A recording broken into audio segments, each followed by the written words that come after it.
Di sini saya akan mengerjakan tugas mid-test mata kuliah biokimia yang diampu oleh Ibu Jawiana.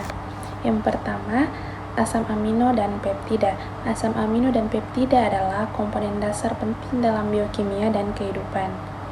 Definisi asam amino. Asam amino adalah senyawa organik yang mengandung gugus amino dan gugus karboksil dalam satu molekul. Asam amino merupakan blok pembangun utama dari protein dan memainkan peran penting dalam berbagai proses metabolisme. Kemudian jenis-jenis asam amino. 1. Asam amino esensial. Asam amino esensial adalah asam amino yang tidak dapat disintesis oleh tubuh dan harus diperoleh dari makanan. Kemudian yang kedua, asam amino non-esensial. Asam amino non-esensial adalah asam amino yang dapat disintesis oleh tubuh dari senyawa lain. 3. Asam amino kondisional.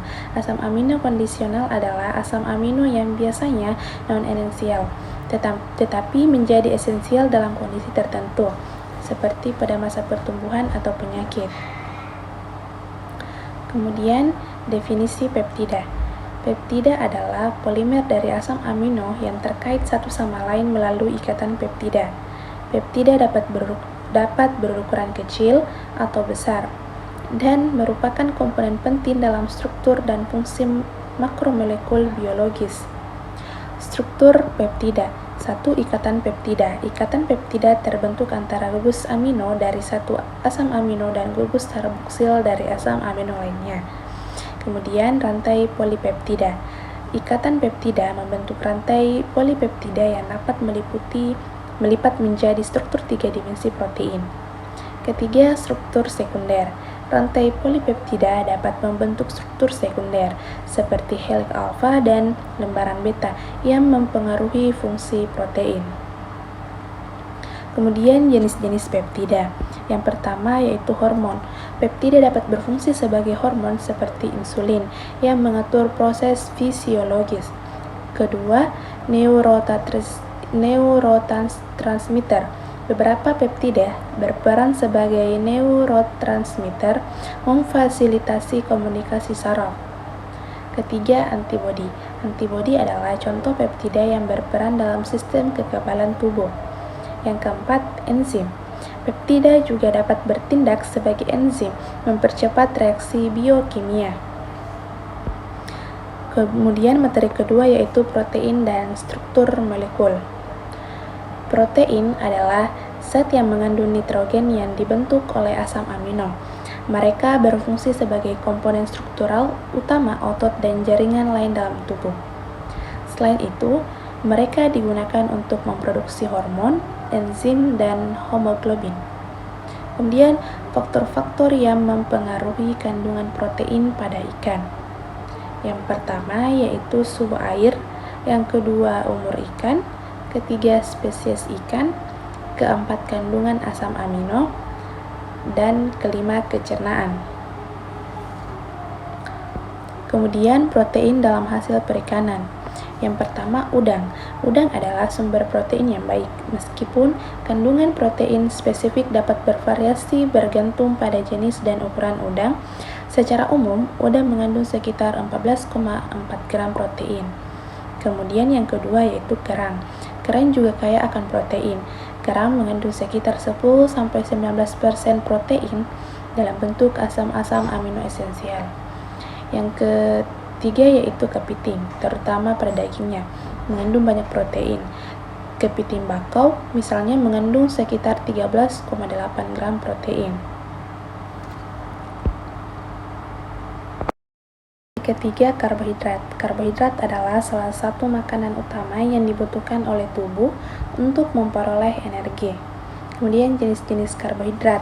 Yang pertama, karbohidrat sederhana seperti glukosa, fruktosa, dan sukrosa yang dengan cepat diserap oleh tubuh dan memberikan energi segera.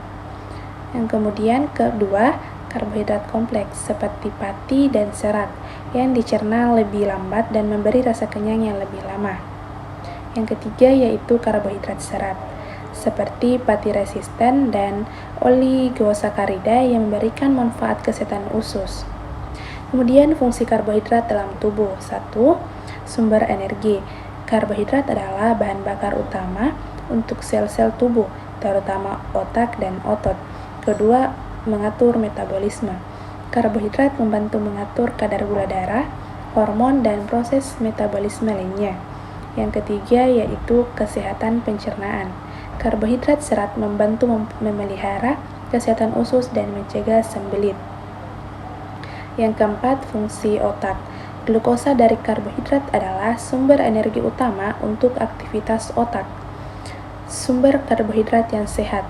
Yang pertama, padi-padian seperti beras, gandum, dan serealia utuh. Yang kedua, umbi-umbian seperti kentang, ubi jalar, dan singkong. Yang ketiga, kacang-kacangan seperti kacang merah, kacang hijau, dan lentil.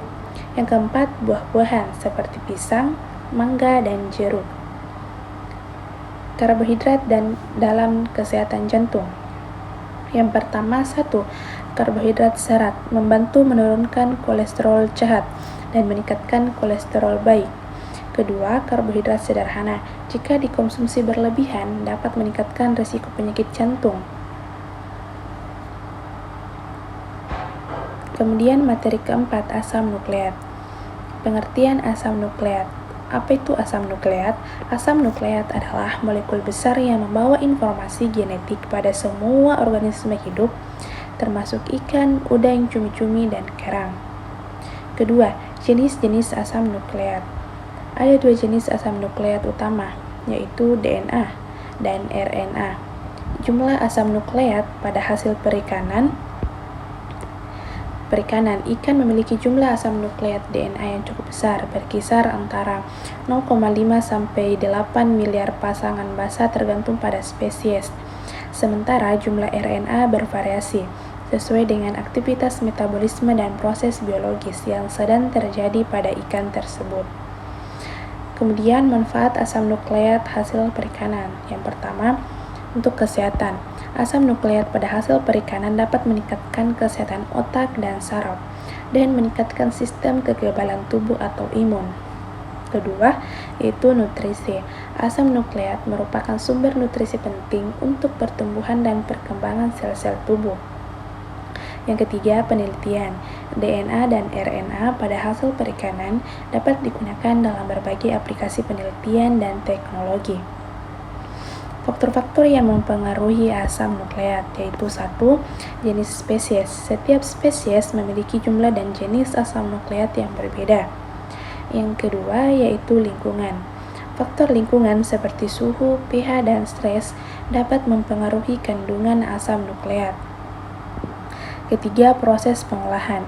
Metode pengolahan dan penyimpanan hasil perikanan dapat mempengaruhi keutuhan asam nukleat. Materi kelima, enzim dan katalis. Enzim adalah biomolekul berupa protein yang berfungsi sebagai katalis dalam reaksi kimia organik. Fungsinya sebagai biokatalisator mempercepat proses reaksi tanpa mengalami perubahan pada dirinya sendiri. Enzim dalam pangan perikanan. 1. Protease. Menguraikan protein menjadi peptida dan asam amino. Digunakan dalam pembuatan produk seperti surimi dan fermentasi produk ikan. Kedua, lipase. Memecah lemak menjadi asam lemak dan gliserol. Penting dalam mengontrol kualitas lemak dan rasa produk ikan. Ketiga, amilase. Menguraikan pati menjadi gula sederhana. Digunakan dalam beberapa proses fermentasi. Kemudian, katalis dalam pangan perikanan. 1. Katalis adalah zat yang mempercepat laju reaksi kimia tanpa ikut bereaksi secara permanen. Dalam pangan perikanan, katalis sering digunakan untuk mempercepat proses pengolahan. Kemudian peran katalis. 1. Katalis biologis, seperti enzim yang spesifik terhadap substrat tertentu dan bekerja pada kondisi lingkungan yang relatif lembut.